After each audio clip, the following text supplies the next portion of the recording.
첫째,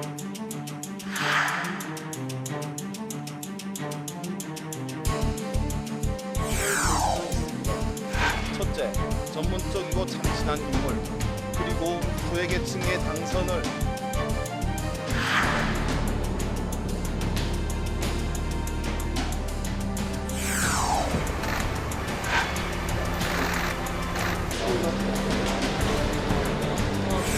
판사가 이건 다 아주 중요하게 판단해서 증거인멸의 우려성이 충분히 염려가 인정된다고 해서 아마 구속영장을 발부할 가능성이 높다. 법원에서 결정할 문제인데요. 기본적으로는 불구속 수사의 원칙도 있고 또 지금 제1야당 대표가 도주할 우려가 있는 것도 아니고 이게 진술 번복 요청했다고 하는데 알고 계셨나요?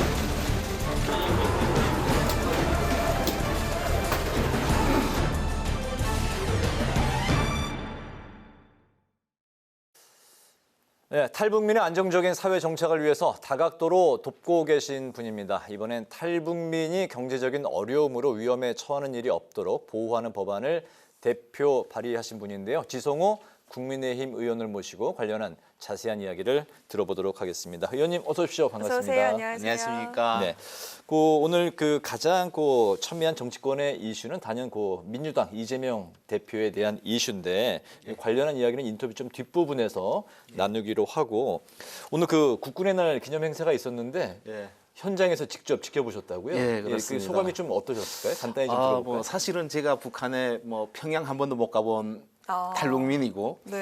또 북한에서 꽃제비라고 하는 어려운 삶을 살았던 사람입니다. 함경북도에 계셨죠? 함경북도 회령시라는 곳에서 네. 당방촌에서 살았습니다. 그런데 제가 대한민국 국민이 됨으로 인해 가지고 네. 또 대한민국 국회의원이 됨으로 인해 가지고 오늘 이제 윤석열 대통령님을 모시고 행사에 참석하게 되었습니다. 네. 근데 참 눈물이 났고요. 와. 정말 감격스러웠고 또 정말 우리 빨리 북한 주민들도 자유를 누린 날이 와야 되겠다는 생각을 했습니다. 그런 오늘 비 오는 날에 국군의 날 네. 기념식 행사를 보면서 예. 그런 소회가 또 있으셨군요. 알겠습니다.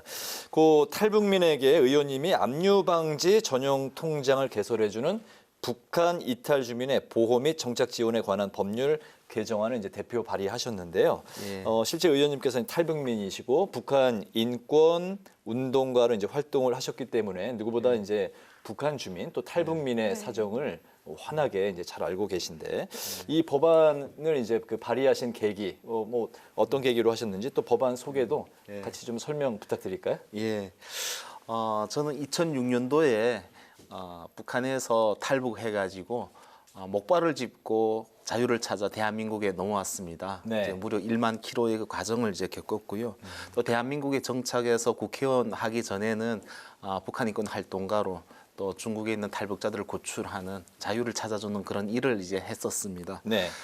또 정말 그런 일들을 이제 했기 때문에 탈북민들에 대해서는 그 누구보다 진심이고 더 잘 알고 그리고 법률 개정에 더 적극적입니다. 근데 이제 보면 우리 사회에 보면 사회적 약자분들이 계십니다. 그분들 중에는 장애인분들도 계시고 차상위 계층이라든가 노약자분들 계십니다. 네.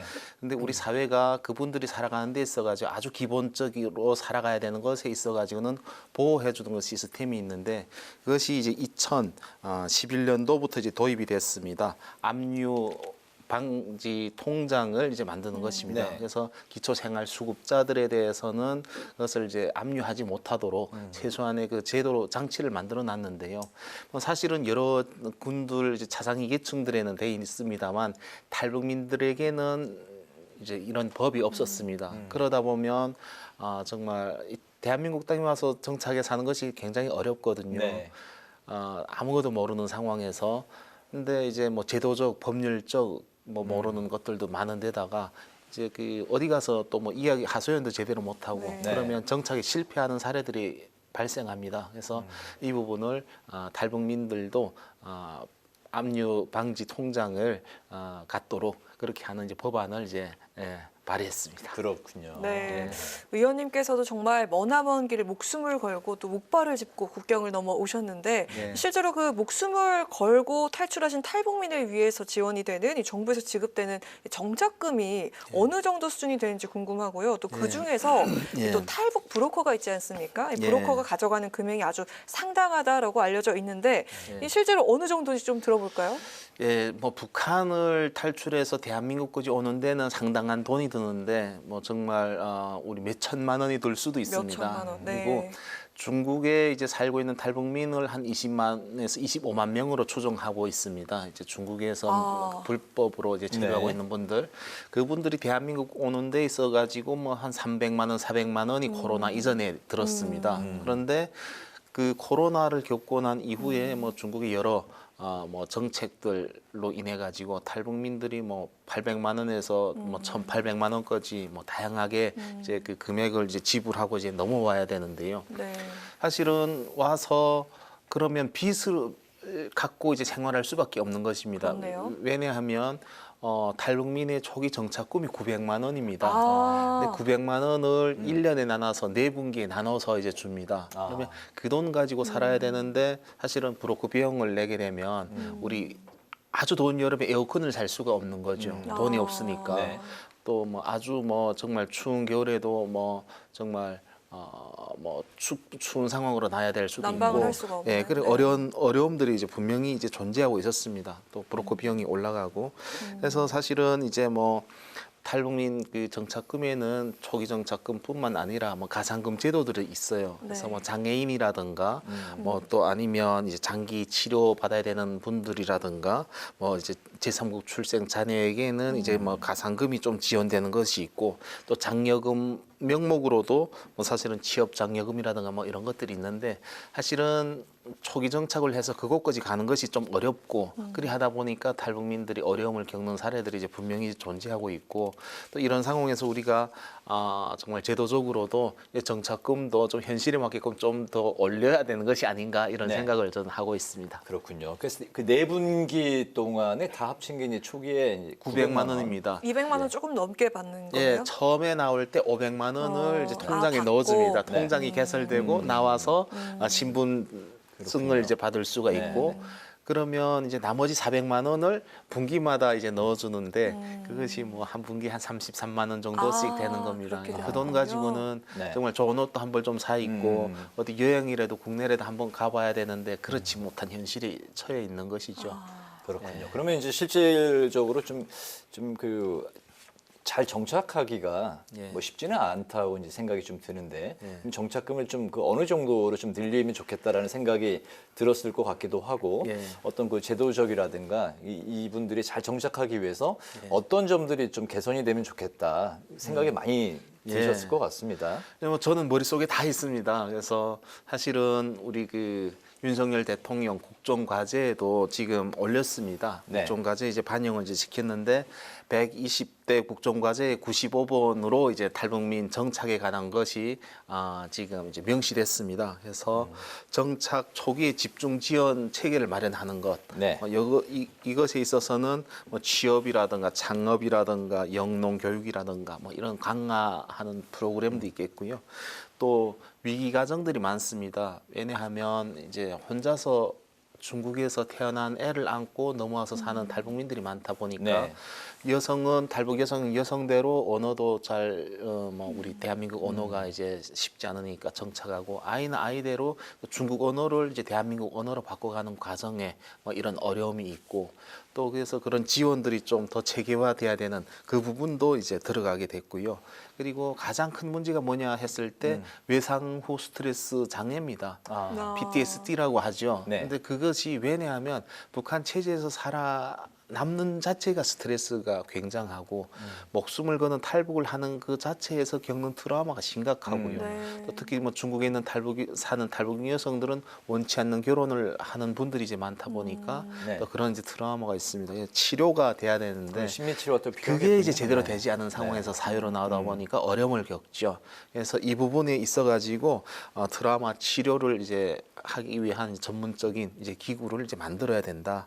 그리고 또 마지막으로는 탈북민들이 어려워하는 것이 법에 대한 무지입니다. 네.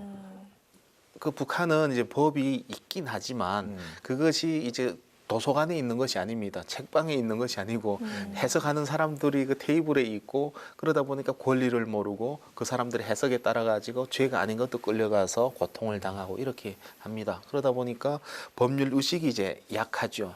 그러다 보면 우리 사회에 이제 노출되는 여러 범죄에 노출될 수도 있고 뭐 사기라든가 어려움에 노출될 수도 있고 그래서 이 부분도 이제 정말 제대로 시스템화해야 되는 이것을 지금 이제 넣었는데 더 나가서 제가 드리고 싶은 말씀은 탈북민이 정착금 900만 원 가지고는 너무 네. 부족하다. 너무 적다. 한 1,200만 원 정도는 이제 줘야 된다는 생각이 들고요.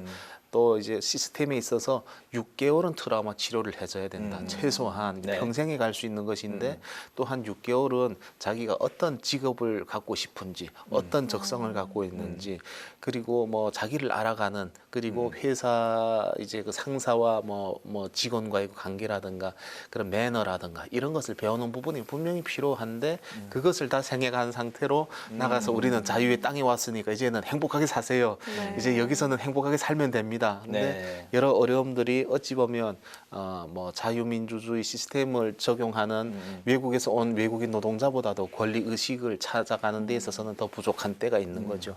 그래서 초기 지원을 해야 된다 네. 이렇게 생각하고 있습니다. 잘 알겠습니다. 네, 오늘 나오셨으니까 중대한 현안도 또 이야기를 좀 해볼까 하는데 자, 이재명 대표가 현재 그 법원에서 구속영장 심사를 네. 받고 있는 상황입니다. 이 제1야당 대표가 구속 심사에 출석한 건 이 헌정사 사상 처음이죠. 범죄 혐의 소명 정도 그리고 구속의 필요성 정도를 놓고서 네. 치열한 법정 공방을 현재 벌이고 있는 상황이고 구속 여부는 오늘 자정을 넘긴 새벽쯤에 결정이 될 것으로 그렇게 전망이 되고 있는데 자, 의원님께서는 어떤 결과가 나와야 한다고 생각하시는지요?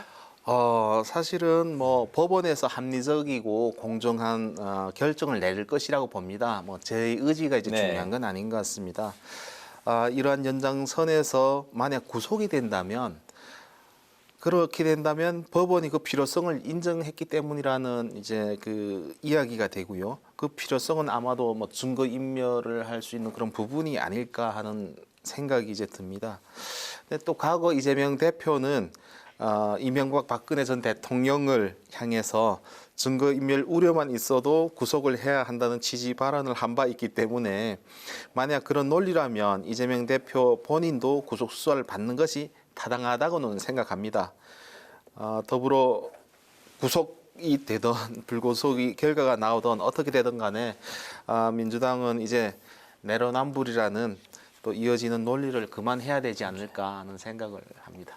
네, 지난 2일 대중국 의회 간의 연합체 그 IPAC 정상회의에 참석을 해서 탈북민 강제 북송 저지를 호소하는 그런 연설을 또 하셨잖아요. 예. 정말 그 여러모로 활발한 활동하고 계신데 남은 임기 동안 좀 해결하고 싶으신 과제가 좀 있으실까요? 예, 뭐 사실은 사람의 생명보다 더 중요한 것은 없습니다. 네. 그래서 제가 이제 그 자리에 이제 초대받아갔지만 사실은 저의 스토리보다는 2,600명 북송되게 된 사람들에게 초점을 맞춰가지고 네. 거의 호소를 했습니다. 근데 그 당시 제가 섰던 마음은 정말 우리 대한민국 국민의 대표로서 국회의원으로서 정말 도움을 요청을 해야 된다는 그 상황이 조금 마음 아프기도 했고 또 분단 국가인 것도 이제 실감이 났고요.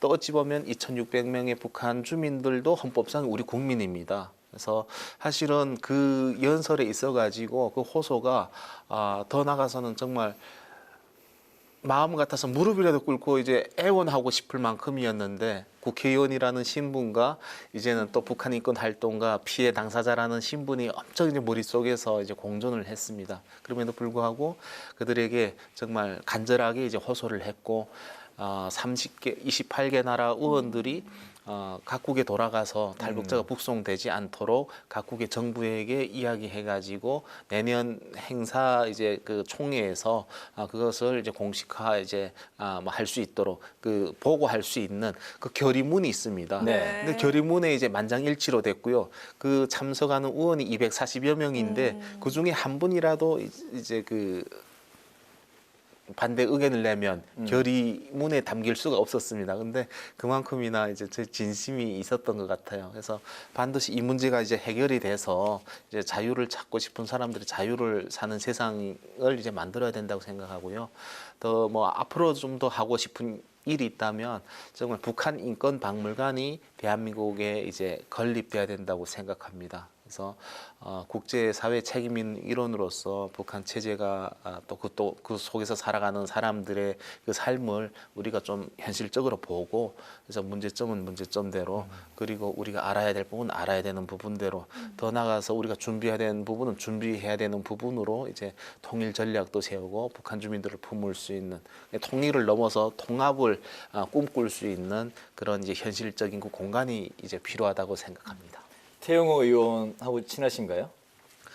국회 이제 통일위원회에서는 같은 상임위에 이제 있어서 네. 옆에 앉아 있었고요. 네. 지금은 저는 이제 환경노동위원회에 있습니다. 그래서 네. 의원총회라든가 이런 때 가면 이제 뵙고 그렇게 합니다.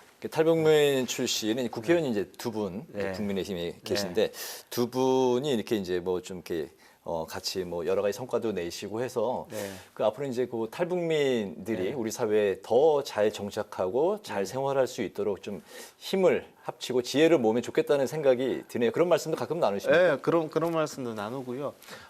지금 우리 윤재옥 원내대표님께서 이번에 그 탈북민 2,600명을 북송하지 말 것에 대한 그 말씀이 있었습니다. 이제 그 교섭단체 대표 연설에서 말씀을 하셨고요. 네. 오늘은 이제 그 북송을 반대하는 이제 결의안을 제가 결의했는데 그곳에 있어가지고 뭐 태영호 의원님을 비롯한 많은 의원님들이 함께 동참해 주시고 함께 이제 전선을 만들어가고 있습니다. 알겠습니다.